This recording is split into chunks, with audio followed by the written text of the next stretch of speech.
years ago.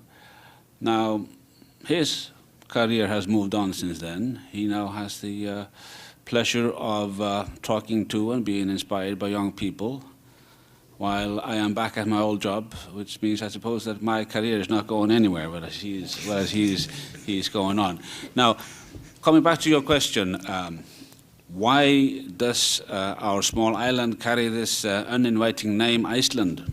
Well, I suppose the first settlers who came up to the shores of Iceland in the late 8th century were struck by what they saw come above the horizon, which were the mountains, as they approached the southern coast of the island. And what they would see first would be the glaciers, hence the name, Iceland.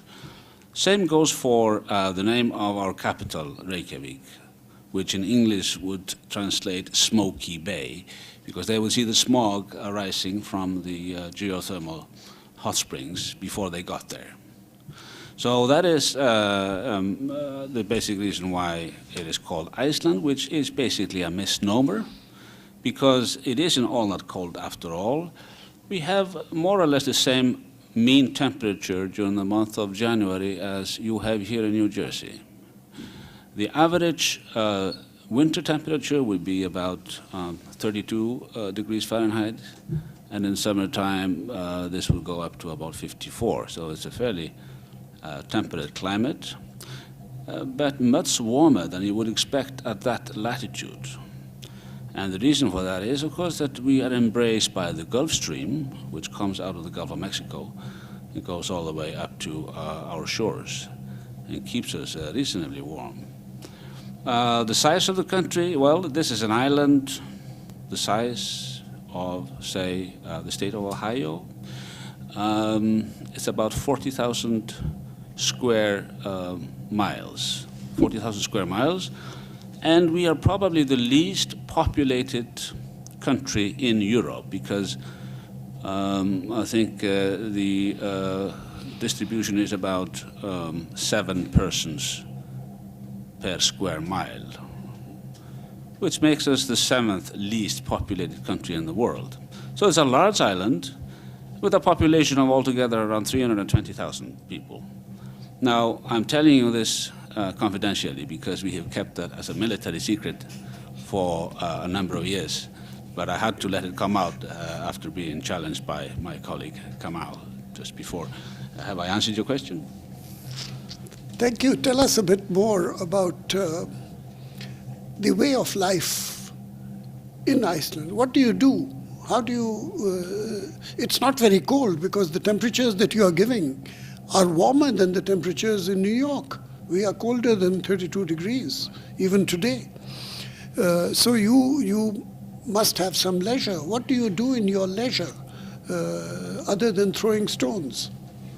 Well, national pastimes tend to be seasonal in nature because in summertime, say in June, the sun does not go down at all. You have 24 hours of sunlight throughout the month of June, which bothers many of our visitors. You know, they are not used to having the sun shine through the window at 4 o'clock in the morning. But during that time, of course, you will understand it's very difficult to sleep. So we play sports. In summertime, we play soccer mainly. Whereas in winter, of course, we have very short hours of daylight.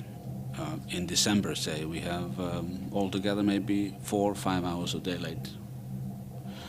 What do you do at that time? Well, you stay indoors most of the time and you play chess.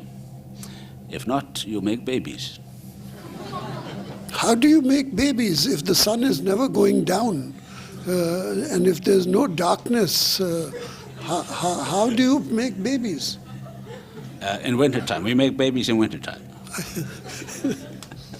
I see. Well, it is... and you do have electricity and things like that, so... We do have electricity, and in fact, electricity is our main asset, because it comes cheap and it's abundant. That's one of the reasons why we are able to make a reasonable living there, especially in wintertime. if you want to talk about electricity, we can do No, that. because I find that's a big difference from Pakistan, because in Pakistan we don't have much electricity, which is why the nights are long, which is why we have so many children. But obviously electricity is not good for producing babies. No, I suppose you don't need electricity to make babies. If you do, I have missed something. Okay, but more about games. Soccer, chess. Yeah, soccer is, I think, a favorite sport in our country. But there's another sport that is even more popular, and that is handball. It's a game that you don't play in the United States, I understand. Handball is like soccer played with the arms. And we have done pretty well. We obtained a silver medal at the Beijing Olympics last year, which is pretty good when you consider that Iceland is only 320,000 people, and India, which you love so much, with its 1.2 billion inhabitants, obtained 1 gold. Let's not talk about India at all. But you are not a very typical Icelander, because all the Icelanders that I have seen weigh 250 pounds minimum.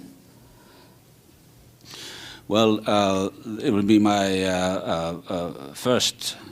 It will be my first thing I want to get out of this room and get to the mission is to book a trip for you with Icelander to Iceland, so that you can see Iceland is for yourself.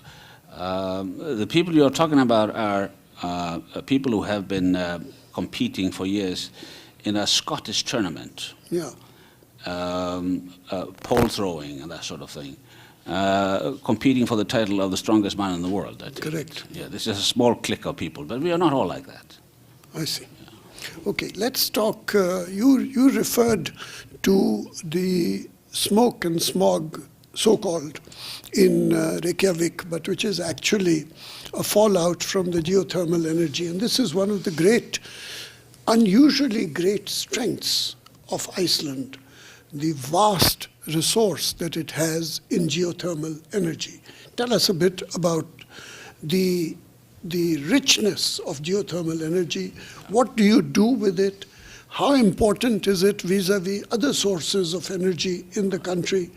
And what is the experience that you have in a world where the price of oil fluctuates upwards and downwards, whereas I would imagine that you have a homegrown source of energy which is not subject to the variations of a volatile international economy? A good point. As I said at the outset, our island is not an altogether hospitable environment. You know, it's icy, at least for a large part of the year. We have long hours of darkness. So what is it that makes us survive, or makes it possible for us to survive? And I would point you to our main natural resources. Fisheries, one, and abundant energy resources. And when I say that, I'm referring to renewable energy resources like hydropower and geothermal power. Today, we are able to meet all our electricity needs in Iceland through the utilization of renewable energy, mainly hydropower. And 70% of all our space heating in the country is also based on clean energy, and this would be geothermal. So you can say that 70% of our total energy demand in Iceland is met through the utilization of clean energy resources, which is, I think, unique in the world. We don't use fossil fuels for any stationary applications. The 30% that we rely on, where we rely on fossil fuels, is in the transportation sector. Cars, of course. use fossil fuels, as to our